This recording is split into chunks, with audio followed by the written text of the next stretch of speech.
প্রিয় শিক্ষার্থীবৃন্দ সবাইকে স্বাগত জানাচ্ছি। আজকে এখন আমরা বাংলা প্রথম পত্রের একটি গুরুত্বপূর্ণ কবিতা এই পৃথিবীতে এক স্থান আছে লিখেছেন জীবনানন্দ দাশ। এই পৃথিবীতে এক স্থান আছে কবিতা নিয়ে আমরা আলোচনা করব। এই অংশে যে আলোচনাটুকু হচ্ছে মনোযোগ দিয়ে একটু আলোচনাটুকু করো, কেননা এই অংশের আলোচনাগুলো থেকেই তোমাদের বিশ্ববিদ্যালয়ে ভর্তি পরীক্ষার প্রশ্ন এসে যাবে এবং আলোচনাগুলো যেভাবে স্লাইড আকারে এখানে সাজানো হয়েছে ঠিক সেভাবে তোমরা একটু মনে রাখার চেষ্টা করবে। প্রিয় শিক্ষার্থীবৃন্দ একটু দেখো যে জীবনানন্দ দাশ রূপসী বাংলার কবি জীবনানন্দ দাশ। জন্ম 1899 সালে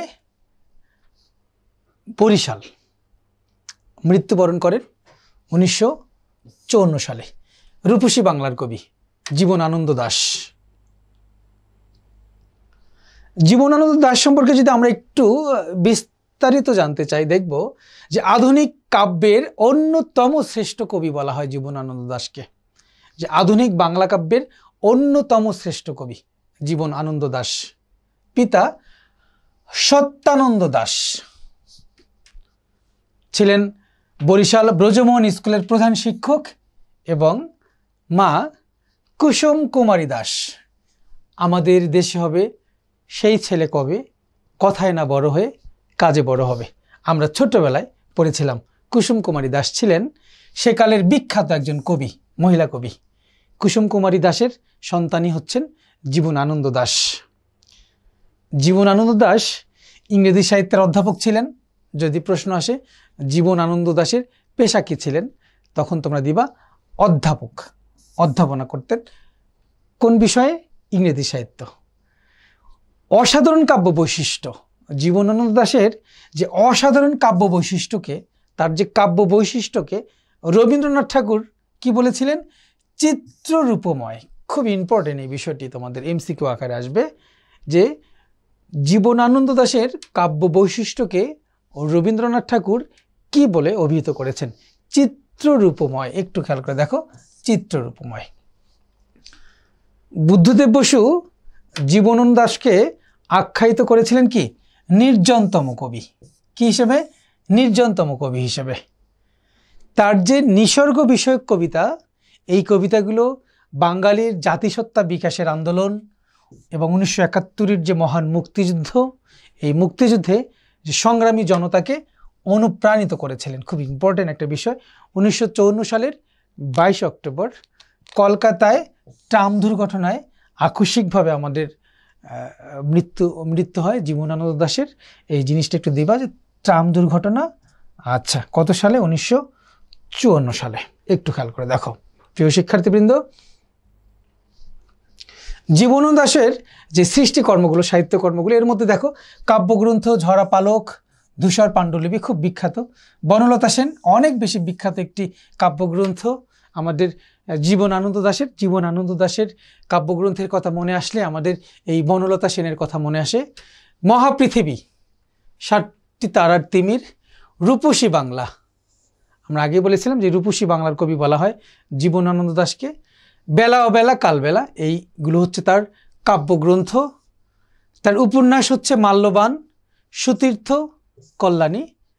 প্রবন্ধ গ্রন্থ হচ্ছে কবিতার কথা। প্রিয় শিক্ষার্থীবৃন্দ, জীবনানন্দ দাশের যে একটি প্রবন্ধ গ্রন্থ রয়েছে সেটি হচ্ছে কবিতার কথা। এটি মনোযোগ দিয়ে পড়বে।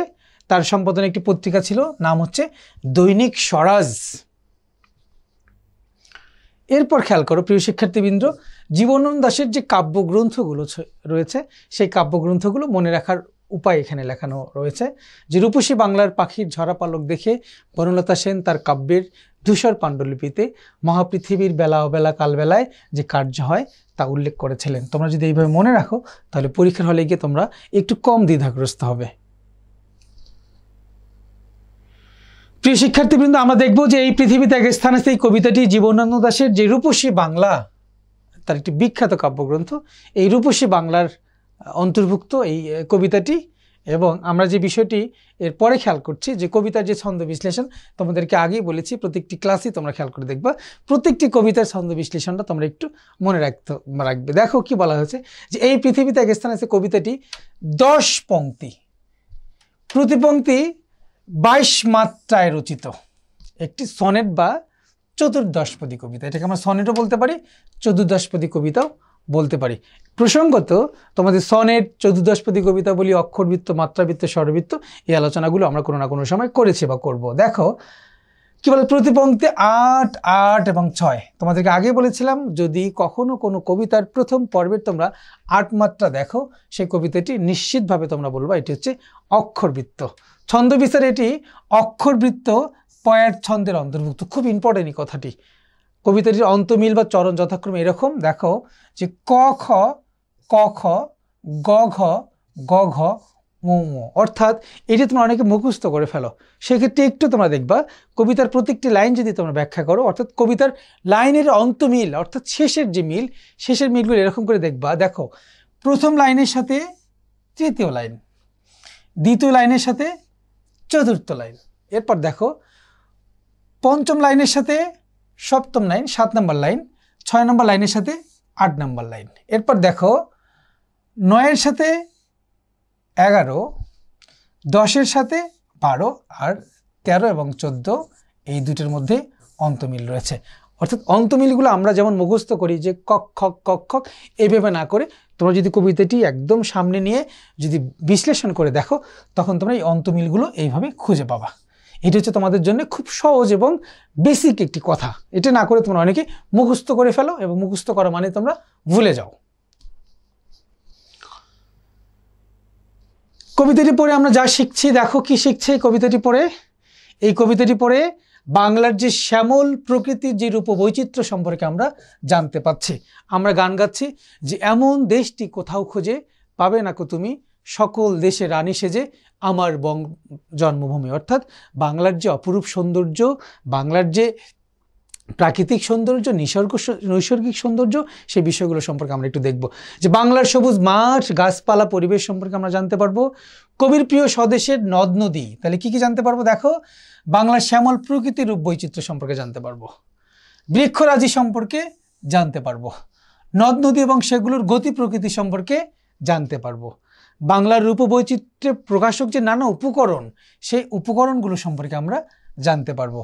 বাংলার পাখি, এখানে যে বিশেষ করে শঙ্খচিল, লক্ষ্মীপ্যাঁচা প্রভৃতি যে স্বভাব বৈশিষ্ট্য, সেই বৈশিষ্ট্য সম্পর্কে আমরা জানতে পারবো। অর্থাৎ বাংলার সবুজ প্রকৃতিতে যে সন্ধ্যার যে অপরূপ বৈচিত্র্য, সে সম্পর্কে আমরা জানতে পারবো। অর্থাৎ এই বিষয়গুলো আমরা যখন আমরা লিখিত অংশের জন্য খুব বিস্তারিত আলোচনা করব, তখন তোমরা দেখবা যে খুব সহজেই তোমরা এই বিষয়বস্তুগুলোর সাথে পরিচিত হয়ে যাবা।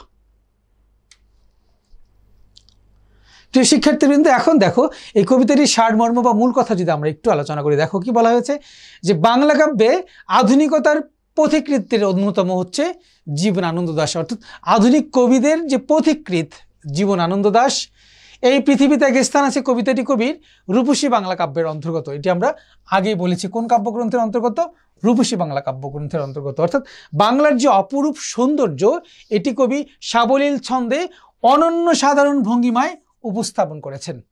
যে অসাধারণ সুন্দর একটি দেশ হচ্ছে বাংলাদেশ, সারা পৃথিবীর মধ্যে অন্যতম। একটু আগে বলেছিলাম যে এমন দেশটি কোথাও খুঁজে পাবে না গো তুমি, সকল দেশে রানী সেজে আমার জন্মভূমি। যে সুজলা সুফলা যে সোনার বাংলা, সে যে অপরূপ লীলাভূমি, সৌন্দর্যে অপরূপ লীলাভূমি, সে বিষয়টি আমরা এখানে দেখতে পারবো। প্রকৃতির যে সৌন্দর্যের এমন লীলাভূমি পৃথিবীর আর কোথাও নেই। অসংখ্য বৃক্ষ গুল্ম ছড়িয়ে আছে এদেশের জনপদ অরণ্যে। মধুকপি, কাঁঠাল, অশ্বত্থ, বট, জারুল, হিজল, এই গাছগুলোর প্রসঙ্গ এখানে রয়েছে। সেগুলোরই কোনো কোনোটির নাম। এদেশের পূর্ব আকাশে যখন সূর্য ওঠে, মেঘের আড়াল থেকে তার রং কি করঞ্জা রঙিন, অর্থাৎ করঞ্জার মতো, অর্থাৎ লাল টকটকে রং ধারণ করে সেই সূর্যটি। আর এদেশের প্রতিটি নদ নদী ভরে থাকে স্বচ্ছতা জল, অর্থাৎ এই নদীগুলো যেন সবসময় কি থাকে, স্রোতস্বিনী থাকে। প্রিয় শিক্ষার্থীবৃন্দু, সেই জল যেন কখনোই ফুরে না। অর্থাৎ জলের দেবতা, আমরা দেখব জলের দেবতা যেন অনিঃশেষ জলধারা দিয়ে স্রোতস্বিনী রাখে দেশের অসংখ্য নদীকে। প্রকৃতি আর প্রাণীকুলের মধ্যে দেখো, প্রকৃতি এবং প্রাণীকুলের মধ্যে যে একটা গভীর সম্পর্ক, যে বন্ধন, এটি যেন যে চির অবিচ্ছেদ্য এক সংগতি, এটি যেন কখনো বিচ্ছেদ ঘটে না। তাই দেখো হাওয়া যখন পানের বনে চঞ্চলতা জাগায়, ঠিক তখন দূর আকাশের যে শঙ্খচিল, সেটিও যেন কি হয়ে ওঠে, চঞ্চল হয়ে ওঠে। অর্থাৎ প্রকৃতির সাথে প্রাণীকুলের যে একটা গভীর সম্পর্ক, সেই বিষয়টি এখানে দেখানো হয়েছে। আর দেখো কি বলা হয়েছে, যে ধানের গন্ধের মতো অস্ফুট লক্ষ্মী পেঁচাও মিশে থাকে প্রকৃতির গভীরে। লক্ষ্মী পেঁচা তোমরা জানো যেটি এক ধরনের কি বলা যায় পাখি, এবং এটি খুব নির্জন। এই ধানের গন্ধের মতো এই নির্জন পাখিটি যেন ধানের গন্ধের সময় কি হয়ে যায়, খুব প্রাণচাঞ্চল হয়ে ওঠে। অন্ধকারে বিচিত্র রূপে দেশে, অন্ধকার ঘাসের উপর লেবুর শাখার নুয়ে থাকে, কিংবা অন্ধকার সন্ধ্যার বাতাসে সুদর্শন উড়ে যায়। জন্ম দেয় দেখো শঙ্খমালা নামে রূপসী নারীর হলুদ শাড়ির বর্ণসভা। অর্থাৎ এই শঙ্খমালা নারীর কথাও কিন্তু এই কবিতাটির মধ্যে রয়েছে। লিখিত অংশে আমরা এর বিস্তারিত আলোচনা করছি। কবির বিশ্বাস, পৃথিবীর অন্য কোথাও এই শঙ্খমালাদের আর খুঁজে পাওয়া যাবে না। এত সুন্দর, এত প্রাকৃতিক সৌন্দর্যের আধার এই বঙ্গভূমি, অর্থাৎ পৃথিবীর অন্য কোনো জায়গায় যেন এই শঙ্খমালাদেরকে খুঁজে পাওয়া যায় না। কেননা বিশালাক্ষী, অর্থাৎ এই যে সৌন্দর্যের যে দেবী, দেবী দুর্গা, অর্থাৎ এখানে বলা হয়েছে যে স্রষ্টা, সৃষ্টিকর্তা, ঈশ্বর, ভগবান, আমরা যে নামেই মানে আমরা এটাকে অভিহিত করি না কেন, উনি যেন বর দিয়েছিলেন, অর্থাৎ নিজ হাতে, অর্থাৎ স্রষ্টা, সৃষ্টিকর্তা যেন নিজ হাতেই এই সুন্দর একটি দেশের সৃষ্টি করেছেন। আচ্ছা দেখো কি বলা হয়েছে, যে আর বিশালাক্ষী বর দিয়েছিল বলে নীল সবুজে মেশা বাংলার ভূপ্রকৃতির মধ্যেই যেন রয়েছে অনুপম সৌন্দর্য সৃষ্টি হয়েছে। এটি যেন আর পৃথিবীর কোথাও তুমি খুঁজে পাওয়া যাবে না। কবি এই দৃষ্টিতেই তার দেশের যে প্রাকৃতিক সৌন্দর্য, অর্থাৎ তার যে দেশপ্রেমের বহিঃপ্রকাশ কিন্তু ইনি এখানে ঘটিয়েছেন।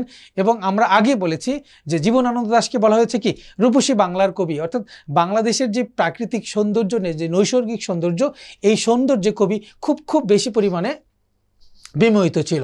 এরপর দেখো যে বিষয়গুলো তোমাদের একটু খেয়াল রাখতে হবে, যে প্রসঙ্গতে তোমাদের এমসিকিউ প্রশ্নে যে প্রশ্নগুলো এসে যায় অনেক সময়, যে এরকম হতে পারে যে এই পৃথিবীতে এক স্থান আছে, কবিতায় কোন কোন রঙের কথা বলা হয়েছে। তোমরা দেখবা এখানে 3টি রঙের কথা বলা আছে, একটি সবুজ, হলুদ এবং নীল, 3টি রঙের কথা বলা হয়েছে। এখানে 2টি পাখির কথা বলা হয়েছে, একটি হচ্ছে শঙ্খচিল আর একটি হচ্ছে কি লক্ষ্মী পেঁচা। এখানে এক ধরনের ঘাসের কথা বলা হয়েছে, সেই ঘাসটির নাম হচ্ছে মধুকপি। এই কবিতাটিতে একটি পোকার কথা বলা হয়েছে, পোকাটা হচ্ছে সুদর্শন পোকা। এখানে নদীর নাম আছে কোনগুলো, গঙ্গা, কর্ণফুলী, ধলেশ্বরী, পদ্মা। এখানে নদী কথাটি রয়েছে একবার, এটি অনেক সময় প্রশ্ন এসে যায়। এখানে গাছের নাম কি কি, এটা খুব ইম্পর্টেন্ট একটা বিষয়, তোমাদের অনেক সময় প্রায় কোনো না কোনো বিশ্ববিদ্যালয় ভর্তি পরীক্ষায় এই প্রশ্নটি এসে যায়, যে এই পৃথিবীতে এক স্থান আছে কবিতায় কোন কোন গাছের কথা বলা আছে, বা কয়টি গাছের কথা বলা আছে। কয়টি গাছের কথা বলা আছে, 5টি গাছের কথা বলা আছে। কি কি, কাঁঠাল, অশ্বত্থ, বট, জারুল এবং হিজল। এখানে ফলের নাম রয়েছে কয়টি, 2টি ফল, একটি হচ্ছে নাটা ফল আর একটি হচ্ছে লেবুর কথা বলা হয়েছে। এবং এই কবিতাটি থেকে তোমাদের আর একটি বিষয় তোমাদের খেয়াল রাখতে হবে, অনেক সময় কিন্তু এই প্রশ্নগুলো এসে যায়, একটু খেয়াল করবা, যদিও বা এগুলো তোমাদের জন্য অনেক কষ্টদায়ক হয়ে যায় মনে রাখা, তবে একটু খেয়াল করো। প্রত্যেকটি কবিতার লাইন সংখ্যা কয়টিতে তোমাদের মনে রাখতে হবে। এখানে লাইন সংখ্যা রয়েছে মোট 14টি। এখানে জ্যোতির্চিহ্নের ব্যবহার বিশেষ করে দেখবা, যে এই পৃথিবীতে এক স্থান আছে কবিতায় জ্যোতির্চিহ্নের ব্যবহারটা থেকে অনেক সময় প্রশ্ন এসেছিল, তোমরা জ্যোতির্চিহ্নের ব্যবহার থেকে একটু দেখে নিবা, যে মোট জ্যোতির্চিহ্ন রয়েছে এখানে কয়টি, 26টি। এখানে কয় ধরনের জ্যোতির্চিহ্ন রয়েছে, এখানে 7 ধরনের জ্যোতির্চিহ্নের ব্যবহার রয়েছিল।